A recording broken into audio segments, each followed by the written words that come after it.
You're watching or listening to The Obvious Choice, the Taylor's newsletter for Friday, the 16th of August, read by me, Stephen Lewis. You should get your own copy directly to your inbox, and you can do that right now by signing up at taylist.agency/newsletter. All links are in the show notes.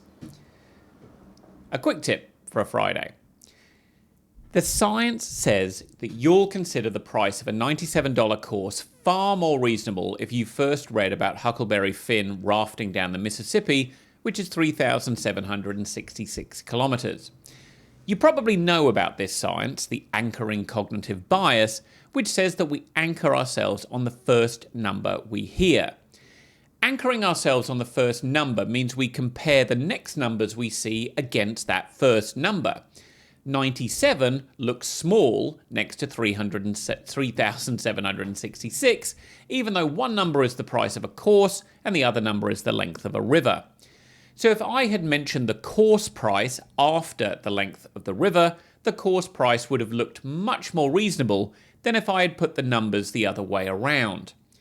Anchoring came to my mind when I was subjected to a common rort in my local bottle shop the other day.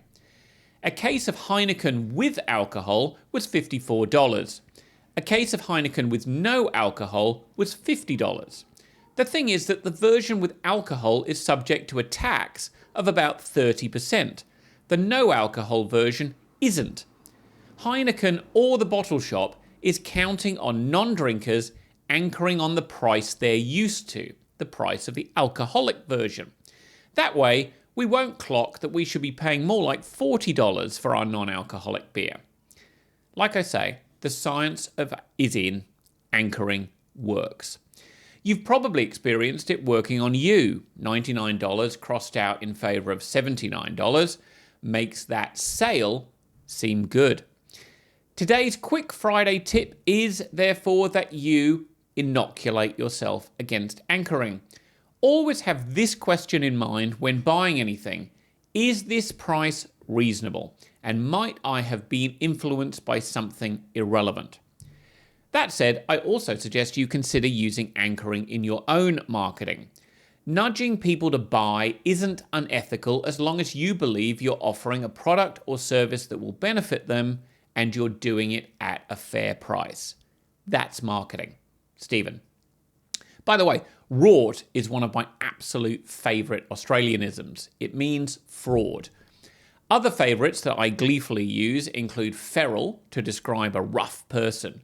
She is feral, or even she is a feral. Also, bash, meaning to hit someone. I know that all English speakers have bash in our lingo, but in Australia it's used even in the most grown-up contexts. The TV news, for instance, will report a street fight as a bashing. What's your favourite expression? Please email and let me know. That was The Obvious Choice for Friday, the 16th of August, read by me, Stephen Lewis. You can sign up right now to get your own copy directly to your inbox from taylist.agency/newsletter. All links are always in the show notes.